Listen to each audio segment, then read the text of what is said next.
जय हिंद दोस्तों।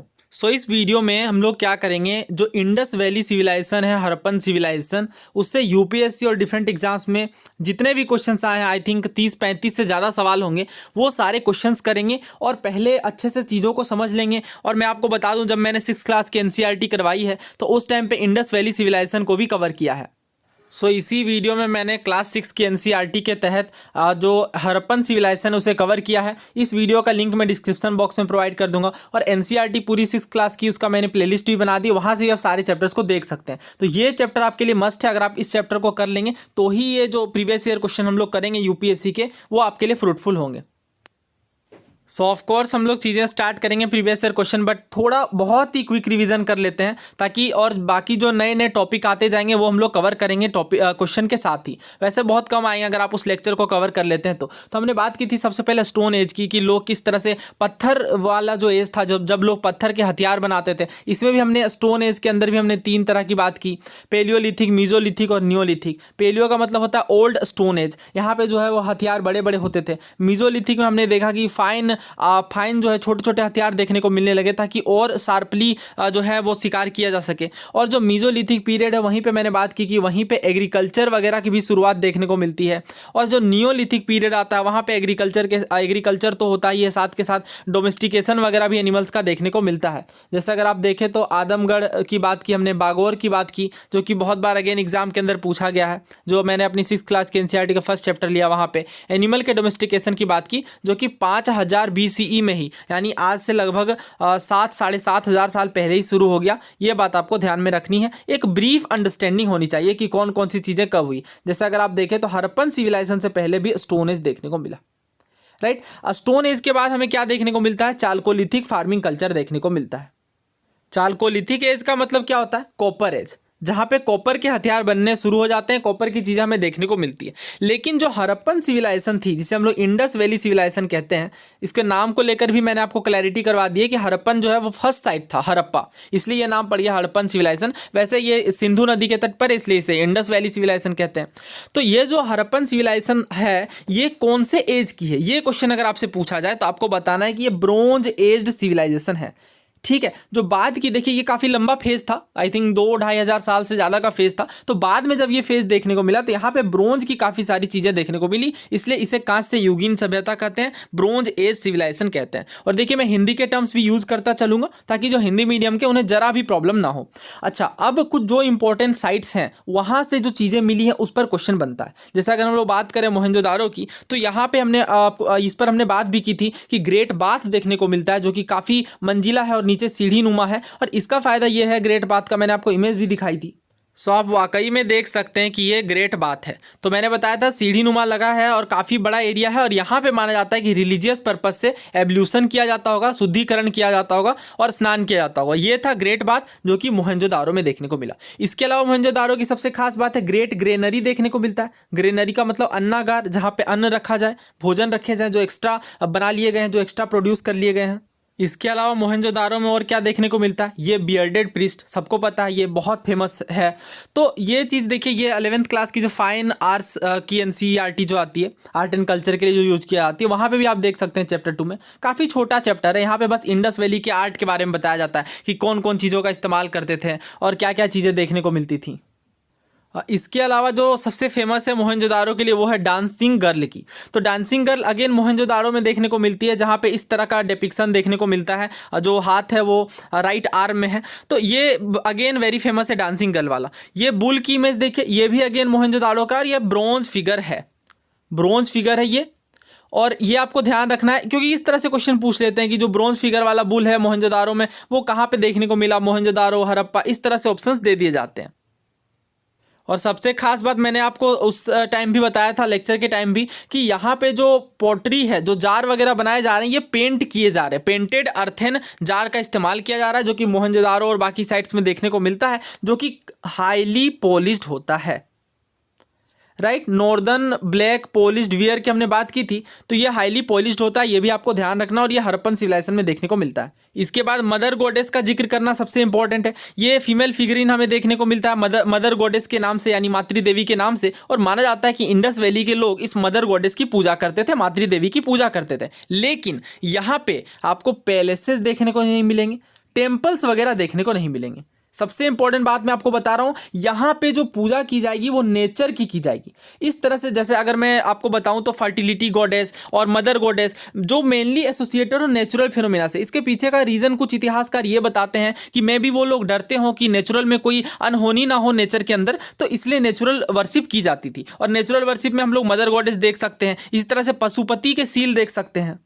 सो ये सारी चीज़ों पर हम लोग बात करेंगे। पहले फटाफट रिवाइज करते हैं। देखिए, हड़प्पा सबसे पहला जो शहर हड़प्पा ही डिस्कवर किया गया, कब किया गया? 1921। ये चीज़ नोट करिए, फैक्चुअली है। यूपीएससी के द्वारा तो बहुत बार नहीं पूछा गया, बट स्टेट पीएससी और एसएससी के लिए काफ़ी ज़्यादा इंपॉर्टेंट है। हालांकि ये आपको पता होना चाहिए, बहुत बार स्टेटमेंट के फॉर्म में पूछ लिया जाता है। तो 1921 में डिस्कवर किया गया, और ये है कहाँ पे? पाकिस्तान में। हम लोग मैप से भी देखेंगे वैसे। और डिस्कवर किसके द्वारा किया गया? तो दो साइट्स आपको हर हाल में याद रखने हैं। पहला हड़प्पा डिस्कवर किया गया दयाराम साहनी के द्वारा, और मोहनजोदारो डिस्कवर किया गया है राखल दास बनर्जी के द्वारा। मैं तो ऐसे याद रखता था किसी पर्सन का नाम मोहन बनर्जी है ऐसे करके, तो बाकी का मैं खुद समझ जाता था कि हड़प्पा अच्छा दयाराम साहनी होगा। तो कुछ आप अपना भी बना सकते हैं, बहुत सिंपल है ये वैसे। और ये मैंने बता दिया डिस्कवर कहाँ पे किया गया और कहाँ पे ये है। मोहनजोदारो की अगर हम लोग बात करें तो ग्रेट बाथ हमने देखा, जिसे हम लोग विशाल स्नानागार कह रहे हैं। उसके बाद ग्रेट ग्रेनरी देखा, जहाँ पे एक्स्ट्रा फूड जो प्रोड्यूस किया गया उससे स्टोर किया जाएगा। बियर्डेड प्रीस्ट की हमने इमेज देखी, स्कल्पचर देखी, मूर्ति देखी। इसके बाद ब्रोंज की जो डांसिंग गर्ल की स्टेचू है, जो कि काफ़ी ज़्यादा फेमस है, वो हमने देखा। और सिटाडल तो ऑफ कोर्स प्रेजेंट है ही मोस्ट ऑफ द साइट्स में। अब ये देखिए, सबसे इंपॉर्टेंट बात करते हैं। सीडीएस में पूछा गया, सिविल सर्विसेज 2022 में पूछा गया, इसी बार पूछा गया धोलावीरा में। तो धोलावीरा में देखिए जायंट वाटर रिजर्वोयर देखने को मिलता है। वाटर रिजर्वोयर का मतलब है कि जहाँ पे वाटर को स्टोर करके रखा जाए। और इसके पीछे का रीज़न ये बताया जाता है कि मे भी वहाँ पे जो बारिश है वो अच्छे से ना होती हो, तो इस वजह से इस स्टोर्ड वाटर को यूज़ किया जाता होगा सिंचाई के लिए, राइट। ये धोलावीरा कहाँ पे? अगेन गुजरात में। अभी हम लोग मैप से भी देखेंगे। और इसके अलावा वाटर हार्नेसिंग सिस्टम देखने को मिलता है, और मतलब एक यूनिक टाइप की चीज़ देखने को मिलती है उस टाइम के हिसाब से। डैम वगैरह, डैम एम्बैंकमेंट और ये चीज़ें देखने को मिलती हैं। ये तो पहला बता दिया मैंने, वाटर रिजर्वोयर वाला। और दूसरी सबसे इंपॉर्टेंट चीज़ क्या है कि एक लार्ज साइज के साइन देखने को मिलते हैं। देखिए, बाकी जगहों पे जो इंस्क्रिप्शन लिखे गए हैं, जो चीज़ें लिखी गई हैं, वो छोटे छोटे चीज़ों में, जैसे कोई मिट्टी का चीज़ हो गई वहाँ पे लिखी हुई है, या कोई दीवार होगी वहाँ लिखी हुई है। बट यहाँ पे एक बड़े बड़े 10 जो है वो साइन के बोर्ड लगे हुए हैं, और वहाँ पे इंस्क्रिप्शन लिखा गया है। तो ये यूनिक बात लगती है। मे बी ये कुछ डिनोट करता हो कि कुछ किसी जगह का नाम हो, या लोगों के समझने का तरीका हो। बट द थिंग इज, अभी तक तो ये चीज़ डिसाइफर ही नहीं हो पाई। डिसाइफर का मतलब डीकोड ही नहीं हो पाई। तो जब हमें पता ही नहीं है वो लोग लिखते क्या थे, तो हम लोग समझ कैसे पाएंगे, राइट। तो ये बात है। अच्छा, लोथल की बात करें अगर हम लोग, तो लोथल गुजरात में हमें पता है। लोथल के बारे में जो सबसे इंपॉर्टेंट बात आपको ध्यान में रखनी है, क्या कि यहाँ पे डॉकयार्ड देखने को मिलते हैं। डॉकयार्ड का मतलब होता है जहाज बनाने की जगह, जहाँ पे पानी वाले जहाज बनाए जाते हों। और ये भी माना जाता है कि बहुत सारी ट्रेडिंग होती थी, क्योंकि ये कोस्टल सिटी था इसलिए। और यहाँ पे उसके अलावा अगर आप देखें तो राइस हस्क देखने को मिलते हैं, चावल के दाने देखने को मिलते हैं। फायर अल्टार है, पेंटेड जार तो बहुत जगहों पर मिला है। और चेस के भी कुछ अवशेष देखने को मिलते हैं। हालांकि वो पुराना खेल था, बट चेस के जैसा ही प्रतीत होता है। टेराकोटा फिगरीन्स, देखिए टेराकोटा का इस्तेमाल किया जाता था फिगर्स बनाने के लिए, तो ये भी लोथल में देखने को मिलता है। और सबसे खास बात अगर आप देखें तो वहाँ पे 45 डिग्री, 90 डिग्री, 180 डिग्री, इन चीज़ों को मापने वाले इंस्ट्रूमेंट्स भी मिलते हैं। राखी गढ़ी की बात करते हैं। देखिए, राखी गढ़ी हरियाणा के अंदर है, और ये अभी सबसे बड़ा साइट है इंडस वैली सिविलाइजेशन का। देखिए, अभी 4-5 सालों पहले जब डिस्कवरी हुई तब ये चीज़ें पता चल के आई कि ये लार्जेस्ट साइट है। अदरवाइज जब ये पूरी डिस्कवरी नहीं हो पाई थी तब इन्हें सबसे लार्ज नहीं माना जा रहा था। तो फिलहाल के लिए आपको ध्यान रखना है कि what is the largest site of Indus valley civilization. तो आंसर है राखी गढ़ी। राखी गढ़ी है कहाँ पे? हरियाणा में। रोपड़ की बात करते हैं। देखिए, रोपड़ पंजाब में है, सतलज नदी के तट पर। अभी हम लोग याद करेंगे सारे साइट्स को किन नदियों के तट पर है, क्योंकि ये भी पूछा जाता है। और यहाँ पे देखने को मिलता है डॉग बरीड विथ ह्यूमन, यानी ह्यूमन के साथ डॉग को बरी किया गया। और कालीबंगन की अगर बात करें तो ये काली चूड़ियाँ नाम से ही फेमस है, और ये बेंगल फैक्ट्री के लिए फेमस था। और सुरकोटदा, हाँ ये मुझे बहुत यूनिक लगता है, यहाँ पे हॉर्स के रिमेन्स देखने को मिलते हैं। तो इससे क्या साबित होता है? इससे ये साबित होता है कि हड़प्पा सभ्यता के लोग कंप्लीटली अनअवेयर नहीं थे इस जानवर से, हॉर्स से। इसका मतलब ये नहीं है, जैसे अगर हम लोग बात करें डॉग्स की या अगर बात करें बुल की, तो ये जो जानवर हैं इन्हें हड़प्पा सभ्यता ने डोमेस्टिकेट किया हुआ था। इसका ये लोग यूज करते थे जिस भी पर्पज से करे, बट इन जानवरों का यूज किया जाता था, लेकिन हॉर्स का यूज नहीं किया जाता था। हॉर्स का सबसे ज्यादा यूज हमें देखने को मिलता है वैदिक सिविलाइजेशन के अंदर। तो ये बात आपको ध्यान में रखनी है कि ये कंप्लीटली अनअवेयर नहीं थे, इन्हें हॉर्स के बारे में पता था, बट ये जानवर काफी कम संख्या में थे, पहली चीज। दूसरी चीज तो ये लोग हॉर्स को डोमेस्टिकेट नहीं किए थे, पालतू नहीं बनाए थे, इसका इस्तेमाल नहीं कर रहे थे। इस क्वेश्चन को देखिए, ये question civil services, UPSC civil services question 2013 में पूछा गया है। यहाँ पे आपसे पूछा जा रहा है इंडस वैली सिविलाइजेशन के कैरेक्टरिस्टिक के बारे में बताना है। पहला कहा जा रहा है कि ये जो लोग हैं इंडस वैली सिविलाइजेशन के, ये ग्रेट पैलेसेज रखते थे, यानी बड़ी बड़ी महलें बनाते थे और टेम्पल्स भी बनाते थे। तो हमने क्या बात की थी कि इंडस वैली सिविलाइजेशन में किसी प्रकार का टेम्पल नहीं देखने को मिलता और किसी पर्टिकुलर गॉड के विषय में नहीं कहा जाता कि ये हमारे डाइटी हैं। बस सिंपल नेचुरल वर्शिप देखने को मिलती है, मदर गॉडेस देखने को मिलती है, पशुपति सील देखने को मिलते हैं, लेकिन ये लोग टेंपल नहीं बनाते थे। ठीक है, तो फर्स्ट तो गलत है। They worshipped both male and female deity. अभी मैंने आपको बताया कि हाँ, फीमेल डाइटी अगर आप देखें तो यहाँ पे फीमेल डाइटी में हमें देखने को मदर गॉडेस मिलती है और मेल डाइटी में पशुपति सील हो गए और भी चीज़ें देखने को मिलती हैं। तो ये सेकंड सही है। थर्ड अगर आप देखें, दे एम्प्लॉयड हॉर्स ड्रोन चैरियट इन वारफेयर। तो अभी मैंने आपको क्या बात की कि यहाँ पे हॉर्स के रिमेन तो देखने को मिलते हैं, अस्थियां तो देखने को मिलती हैं घोड़े की, बट ये लोग डोमेस्टिकेट ही नहीं करते थे। तो घोड़े के रथ कहाँ से बनाएंगे? घोड़े के रथ अगर आप देखें तो वैदिक से स्टार्ट हुआ, और वैदिक सिविलाइजेशन की सबसे बड़ी बात यही थी कि जो आर्यंस आए वो मेनली जो हॉर्स वारफेयर में काफ़ी निपुण होते थे।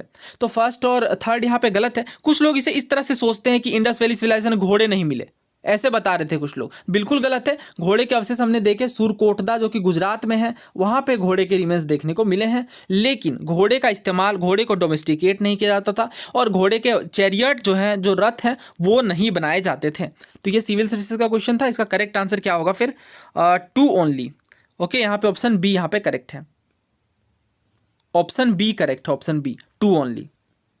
नेक्स्ट साइट की बात करते हैं, बनवाली। अगेन ये हरियाणा में है और जो सरस्वती रिवर के तट पर माना जाता है। ओनली इंडस वैली सिटी है जो रेडियल स्ट्रीट देखने को मिलती है, अदरवाइज जो यहाँ पे सिटी है वो 90 डिग्री के कट पर देखी जाती है, लेकिन बनवाली में जो है रेडियल देखने को मिलता है। और इंपॉर्टेंट फाइंडिंग की अगर बात करें तो वही सब चीज़ें हैं जो हर जगह पर ऑलमोस्ट मिलती हैं, टॉय के फ्लो हो गए या बार्ले ग्रेन्स, ये चीज़ें आपको याद नहीं करनी, ये चीज़ें आपसे नहीं पूछी जाएगी। आलमगीरपुर के विषय में बात करें तो इसके बारे में आपको एक बात जो ध्यान रखनी है कि ये सबसे ईस्टर्न मोस्ट साइट है इंडस वैली सिविलाइजेशन का, जो कि यूपी के अंदर है, यमुना नदी के तट पर। आर्ट फॉर्म की अगर बात करें तो स्टोन के स्कल्पचर देखने को मिलते हैं, जैसे मेल टोर्सो हो गया या बियर्डेड प्रीस्ट जो हमने फिगर्स देखी। अब ब्रोंज कास्टिंग, अच्छा ब्रोंज कास्टिंग के मैं आपको बता देता हूँ। सो ब्रोंज कास्टिंग को समझते हैं। देखिए, ब्रोंज कास्टिंग का इस्तेमाल किया जाता था मूर्तियों को बनाने के लिए हड़प्पा सभ्यता में, और ये काफ़ी सालों तक प्रैक्टिस किया जाता है और अभी भी ये बहुत सारे देशों में देखने को मिलता है ब्रोंज कास्टिंग। मैं आपको समझा देता हूँ, काफ़ी सिंपल है। देखिए, एक जो मोम की सबसे पहले यहाँ पे कोई इमेज बनाई जाती है, जिस भी फिगर, जिस भी स्कल्पचर का यहाँ जो बनाया जाएगा उसके ऊपर में मिट्टी की परत डाल दी जाती है। उसके बाद सूखने के लिए छोड़ दिया जाता है और उसे गर्म कर दिया जाता है। तो गर्म करने पर क्या होगा, जो अंदर की मोम है वो क्या होगी, वो पिघल जाएगी और बाहर में मिट्टी की जिस भी शेप हमने बनाया वो शेप रह जाएगी। अब ये जो मिट्टी की शेप है और यहाँ पे बीच में खाली जगह हो गई क्योंकि मोम थे वहाँ पे और मोम बाहर आ चुकी है। अब उस मोम के जगह पे यहाँ पे मोल्टेन ब्रोंज को डाल दिया जाएगा। अब होगा क्या, जब ये चीज़ अगेन गर्म होकर के अच्छे से कवर हो जाएगी तो फिर जो ऊपर वाली मिट्टी की परत है उसे हटा दिया जाएगा और सिर्फ हमारे पास क्या बचेगी, ब्रोंज की फिगर बचेगी। तो देख रहे हैं आप दिमाग, 5000 साल पहले ये ब्रोंज कास्टिंग की टेक्निक यूज़ कर दी गई थी। और जो हमने डांसिंग गर्ल की जो इमेज अभी देखी, और ये जो है वो ब्रोंज कास्टिंग टेक्निक से ही बनाई गई। इसे लोस्ट वैक्स टेक्निक भी कहते हैं कि मोम जो है वो लोस्ट होगी यहाँ पे। अच्छा, इसके अलावा मैं आपको टेराकोटा फिगर्स के बारे में बताता हूँ। देखिए, जो मदर गॉडेस की हमने जो बात की, ये इमेज देखिए आप, ये टेराकोटा फिगरीन हो गई। इसके बाद ये मदर गॉडेस जिसकी हमने बात की, जिसे मातृ देवी कहते हैं, जिसकी पूजा की जाती थी। तो ये जो चीज़ें हैं ये टेराकोटा की हैं। और टेराकोटा क्या होता है, टेराकोटा अगेन रेड टाइप की जो मिट्टी आती है जिसका इस्तेमाल बर्तनों वगैरह को बनाने के लिए किया जाता है, ये टेराकोटा होता है। आपने ज़रूर देखा होगा। ये देखिए, इमेज भी आप देख सकते हैं, यहाँ पे देख रहे हैं ये किस तरह की मिट्टी है, यही टेराकोटा कहलाती है। हाँ, इसके अलावा सील्स देखने को मिलते हैं। सील क्या होते हैं, देखिए सील की इमेज में आपको दिखाता हूँ। देखिए इस टाइप के सील बनाए जाते हैं, ठीक है, पंचिंग की जा रही है, कहीं पे उभरा हुआ हिस्सा है, या यूनिकॉर्न सील है। तो सील्स जो है ये भी आपको समझना चाहिए, इससे भी सिविल सर्विस में क्वेश्चन आया है। यहाँ पे आपको कौन कौन से जानवर देखने को मिलते हैं, आपके हो गए यूनिकॉर्न बुल हो गई, राइनोसोरस, टाइगर, एलिफेंट, बाइसन, गोट, बफेलो एटसेट्रा, ये सब चीज़ें देखने को मिलती है, लेकिन काव यहाँ पे देखने को नहीं मिलती। ठीक है, क्यों? अच्छा, ये चीज़ें क्यों समझना जरूरी है, क्योंकि अगर आप देखें तो अगेन जब हम लोग बात करेंगे ऋग्वेदिक पीरियड की, लाटर वैदिक पीरियड की, तो वहाँ पे देखेंगे कि काव कितना इंपॉर्टेंट, आप कह लें कि कितना इंपॉर्टेंट एलिमेंट था उस सोसाइटी के अंदर, क्योंकि गौधन के आधार पर ही जज किया जाता था, माना जाता था कि कौन से लोग धनी हैं और कौन से लोग पुअर हैं। हाँ, अब ये जो सील्स हैं ये मेनली माना जाता है कि कमर्शियल पर्पस से ही बनाया जाता होगा, व्यापार वगैरह और ये चीज़ें करने के लिए। और अगर आप साइज़ देखें तो सारी चीज़ें लगभग 2x2 स्क्वायर इंचेस की देखने को मिलती हैं। इसके अलावा स्टेटाइट से बनाया जाता है, जो कि सॉफ्ट रिवर स्टोन होती है। ये जनरली सील्स देखने को मिलता है। और स्क्रिप्ट की अगर बात करें तो पिक्टोग्राफिक स्क्रिप्ट है, यानी ये अगर आप स्क्रिप्ट देखें तो ये देखिए कुछ अजीब तरह के फिगर बनाए गए हैं, और ये इनकी स्क्रिप्ट है, ये इनकी भाषा है, जो कि हम लोगों की समझ से ऊपर है। फिलहाल तो हम लोग इसे नहीं समझ सक रहे हैं। Every seal is engraved in a pictographic script which is yet to be deciphered, जो कि अब तक नहीं डिसाइफर की गई है। ठीक है, और देखते हैं कब डिसाइफर की जाती है। Some seals have also been found in gold and ivory. Gold और आइवरी भी देखने को मिलता है, लेकिन अगेन गोल्ड का एलिमेंट कम है और गोल्ड से चीज़ें कम मात्रा में देखने को मिलती हैं। और गोल्ड के इंस्ट्रूमेंट गोल्ड के आभूषण वगैरह भी देखने को मिलते हैं हड़प्पन सिविलाइजेशन में। जब सील की बात आ ही गई है तो पशुपति सील का जिक्र करना सबसे ज़रूरी है। और यहाँ पे अगर आप देखें तो ये सबसे रिमार्केबल जो सील है वो यहाँ पे पशुपति सील की है। और पशुपति सील को बहुत, मतलब इसमें थोड़ी कन्फ्यूज़न है, कुछ स्कॉलर्स ने इन्हें फीमेल डाइटी माना है, तो कुछ लोगों ने इसे मेल डाइटी के रूप में आइडेंटिफाई किया है। इस सील में एक ह्यूमन फिगर क्रॉस लेग देखने को मिलता है। उसके बगल में अगर आप देखें तो एलिफेंट है, टाइगर है राइट साइड में, और लेफ्ट साइड में राइनोसोरस और बफेलो है। इसके अलावा 2 एंटीलोप भी देखने को मिलते हैं। ये इमेज है थोड़ी अनक्लियर सी है। आइए अब जल्दी से क्वेश्चन करते हैं प्रीवियस ईयर।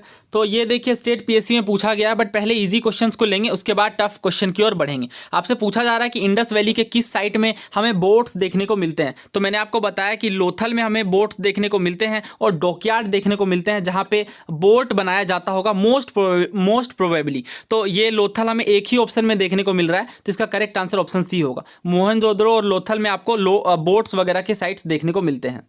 इस क्वेश्चन को देखिए, CDS 2 2022 में जो अभी एग्जाम हुआ उसमें पूछा गया। आपसे लार्ज सिस्टर्न और रिजर्वोयर के विषय में पूछा जा रहा है। तो ये मुझे थोड़ा डाउटफुल इसलिए लगा था क्योंकि यहाँ पे जो बात कर दी गई है सिटाडल और लोअर टाउन की, तो मुझे लग रहा था कि ये मोहनजोदारो होना चाहिए। लेकिन अभी इस कंक्लूजन पे मैं पहुँचा हूँ, क्योंकि अगर आप देखें तो बहुत सारी साइट्स में, इवन ऑलमोस्ट सभी साइट्स में, अगर मैं कोट DG को छोड़ दूँ तो सिटाडल का देखने को मिलता है, सिटाडल जो कि अपर एरिया होता था। और यहाँ पे अगर आप देखें तो करेक्ट आंसर, क्योंकि रिजर्वोयर और सिस्टर्न की बात की जा रही है, तो करेक्ट आंसर धोलावीरा होगा। क्योंकि धोलावीरा में अगर आप देखें तो साफ साफ हमने पढ़ा कि रिजर्वोयर बनाया जाता था जहां पे पानी को स्टोर किया जाता था, और बहुत ही यूनिक वाटर हार्नेसिंग सिस्टम देखने को मिलता है, यानी सिस्टर्न भी बेसिकली देखने को मिलते हैं। क्योंकि ये जो थोड़ा डाउटफुल क्वेश्चन इसलिए था क्योंकि यहाँ पे लैंग्वेज थोड़ी एम्बिगुअस सी है, बट मोस्ट प्रोबेबली है कि यहाँ पे आंसर धोलावीरा ही होना चाहिए। नेक्स्ट क्वेश्चन देखिए, ये सिविल सर्विसेज 2011 का है। यहाँ पे आपसे इंडस वैली सिविलाइजेशन के विषय में पूछा जा रहा है। पहला कहा जा रहा है, it was predominantly a secular civilization and the religious element though present did not dominate the scene. यानी ये सेक्युलर सिविलाइजेशन थी, यानी यहाँ पे जो धार्मिक चीज़ें हैं वो सेक्युलर रूप में देखने को मिलती हैं, और जो रिलीजियस एलिमेंट है प्रेजेंट तो थी लेकिन सीन को डोमिनेट नहीं करती थी। बिल्कुल स्पष्ट बात है, हमने देखा ये एक सेक्युलर सिविलाइजेशन थी, लगभग सभी लोग नेचर की वर्शिप करते थे, और रिलीजियस एलिमेंट तो मौजूद था लेकिन डोमिनेट नहीं करता था। कहने का मतलब यह है कि बड़े बड़े पैलेसेस नहीं देखने को मिलते, धर्म के आधार पर कोई डोमिनेशन नहीं देखने को मिलता। तो फर्स्ट बिल्कुल करेक्ट है। दूसरा, अगर आप देखें तो इस पीरियड में कॉटन यूज किया जाता टेक्सटाइल बनाने के लिए। तो हमने बात की थी फर्स्ट ही लेक्चर में तो कि कॉटन यहाँ पे देखने को मिलते हैं और कॉटन की टेक्सटाइल बनाए जाते हैं और दूर दूर देशों में भेजे भी यहाँ पे जाते थे। तो फर्स्ट और सेकंड दोनों ही करेक्ट है, तो हमारा करेक्ट आंसर होगा ऑप्शन सी, बोथ 1 और 2। तो ये अर्लीस्ट प्रोड्यूसर हैं ये कॉटन के इंडस वैली के लोग, और ग्रीक्स के द्वारा सिंडन कहा जाता है। ऑल्सो न्यू ऊल के विषय में भी ये लोग जानते थे। स्पिनिंग वॉल्स का इस्तेमाल किया जाता था स्पिनिंग के लिए। इस क्वेश्चन को देखिए, ये CDS 2007 2008 लगातार पूछा गया 2 सालों। डॉकयार्ड की बात की जा रही है, तो डॉकयार्ड का मतलब होता है जहाज निर्माण स्थली, जो कि कहाँ पे देखी गई है, लोथल में। तो करेक्ट आंसर ऑप्शन बी है।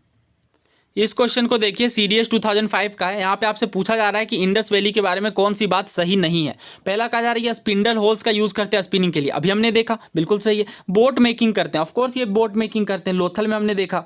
और दे यूज़ मेटल मनी, तो मैंने आपको बताया है मेटल की मनी की यूज़ नहीं की जाती थी यहाँ पे, स्टेटाइट वगैरह के मनी यहाँ पे बनाए जाते थे और जनरली बार्टर सिस्टम देखने को मिलता था। मेटल मनी का प्रयोग नहीं किया जाता था। और they use tool and implement of stone, हाँ तो ऑफकोर्स हमने बात की स्टोन के ये लोग टूल्स बनाते थे। तो करेक्ट आंसर यहाँ पे क्या होगा, ऑप्शन सी, मेटल मनी का यूज नहीं किया जाता था। ये क्वेश्चन देखिए, CDS 2012 का है। पूछा जा रहा है कि फर्स्ट टाइम पोट्री यानी जो बर्तन बनाए जाते हैं उसे पेंट करने का श्रेय किस कल्चर को जाता है, मीजोलिथिक, चैल्कोलिथिक, नियोलिथिक या आयरन एज। तो चैल्कोलिथिक पीरियड जिसकी हमने बात की, हड़प्पन सिविलाइजेशन की जो मानी जाती है, यहाँ पे हमें फर्स्ट टाइम पेंटेड पोट्री देखने को मिली। हमने जब 6th क्लास की NCERT जब हम लोग कर रहे थे उस टाइम पर मैंने आपको बताया था, नॉर्दर्न ब्लैक और इस इमेजेस भी दिखाई थी कि किस तरह से शाइनी देखने को मिलती है बर्तनें, क्योंकि बहुत अच्छे से यहाँ पे पेंट किया जाता था। तो करेक्ट आंसर ऑप्शन बी होगा। अब इस क्वेश्चन को देखिए, ये CDS 2012 का है। पूछा जा रहा है कि कौन सा सिंधु सभ्यता का जो शहर है वो वाटर मैनेजमेंट के लिए जाना जाता था। तो अभी हमने बात की यूनिक वाटर हार्नेसिंग सिस्टम देखने को मिलता है, रिजर्वोयर देखने को मिलते हैं। तो करेक्ट आंसर यहाँ पे धोलावीरा होगा। ये देखिए, ये क्वेश्चन जम्मू कश्मीर PSC 2021 में पूछा गया। आपसे पूछा जा रहा है जो हड़प्पन सील है वो किस चीज़ के बनाए जाते थे। तो अभी हमने देखा कि नदियों के किनारे जो छोटे छोटे पत्थर होते हैं उन्हें सील्स का इस्तेमाल किया जाता था उन्हें बनाने में, जो कि स्टेटाइट कहलाते हैं। नेक्स्ट क्वेश्चन देखिए, अगेन ये स्टेट PSC का ही है, BPSC का क्वेश्चन है। यहाँ पे आपसे पूछा जा रहा है कौन सा हड़प्पन साइट गुजरात के अंदर लोकेटेड है। तो काफ़ी इजी क्वेश्चन है, हमने बात की लोथल गुजरात में। दाबरकोट की बात करें तो ये सिंध पाकिस्तान में देखने को मिलेगा। कालीबंगन राजस्थान में है। और राखीगढ़ी हमने बात की, सबसे जो बड़ा साइट है यहाँ पे इंडस वैली सिविलाइजेशन का, हरियाणा में। तो हमारा करेक्ट आंसर यहाँ पे ऑप्शन ए है। इस क्वेश्चन को आप देख सकते हैं, पूछा जा रहा है हड़प्पन सिविलाइजेशन का सबसे बड़ा साइट कौन सा है। तो हमने देखा ये राखीगढ़ी है। ये सेम क्वेश्चन आपके झारखंड PSC में भी पूछा गया है। ठीक है, तो इंपॉर्टेंट है, ध्यान रखिएगा, सबसे बड़ी हड़प्पन साइट राखीगढ़ी है जो कि हरियाणा के अंदर है। ये क्वेश्चन अगेन देखिए, मंडी एक साइट है उसके विषय में पूछा जा रहा है। तो ये उत्तर प्रदेश के अंदर देखने को मिलता है। अभी हम लोग मैप करेंगे, सारी चीज़ें कवर करेंगे। ये क्वेश्चन मुझे सबसे अच्छा लगा। यहाँ पे आपसे पूछा जा रहा है कि NDA का क्वेश्चन है ये। यहाँ पे आपसे पूछा जा रहा है कि किस हड़प्पन साइट में एक स्पेशलाइज्ड सेंटर देखने को मिलता है सेल ऑब्जेक्ट्स बनाने के लिए। ओके, सेल ऑब्जेक्ट्स बनाने के लिए। जो हमारी क्लास 12th की थीम्स की NCERT आती है उसके चैप्टर 1 में ही जो ब्रिक बीड्स एंड बोन्स की बात की गई है, यहीं पे आप पढ़ सकते हैं कि अगर आप मैप में लोकेट करेंगे नागेश्वर और बालाकोट को, तो आप देखेंगे कि दोनों ही जो सेटलमेंट है वो कोस्ट के नज़दीक है, तट पर है। और ये एक स्पेशलाइज सेंटर होता था क्या बनाने के लिए, सेल ऑब्जेक्ट्स बनाने के लिए, जिसमें क्या क्या शामिल थे, बेंगल्स हो गई, लेडल्स हो गई, इनले हो गए, जो अदर सेटलमेंट्स तक भी पहुँचाई जाती थी। इसी तरह से अगर फिनिश प्रोडक्ट की बात करें, जैसे बीड हो गई, जो बीड की हमने बात की थी, वो चनहुद्रो और लोथल से बाकी सेंटर्स में जैसे मोहनजोदारो और हड़प्पा में पहुंचाया जाता था। हमने देखा कौन सी दो जगहें थी, नागेश्वर और बालाकोट।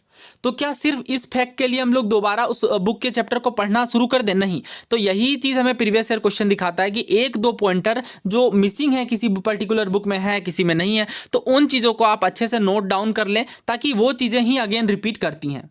तो इस वीडियो में इतना ही रखते हैं। नेक्स्ट पार्ट में और भी काफ़ी सारे क्वेश्चंस आए हैं, उन सारे क्वेश्चंस को कवर करेंगे। ऑलमोस्ट आप कह सकते हैं 40 to 45 क्वेश्चंस आए हैं, उन सारे क्वेश्चंस को कवर करेंगे। तो नेक्स्ट वीडियो के लिए बने रहिए। और अगर आप देखिए, अगर आपको हमारा ये इनिशिएटिव पसंद आ रहा है तो अपने दोस्तों के साथ ज़रूर शेयर करें। Thank you so much. मिलते हैं नेक्स्ट पार्ट में। जय हिंद।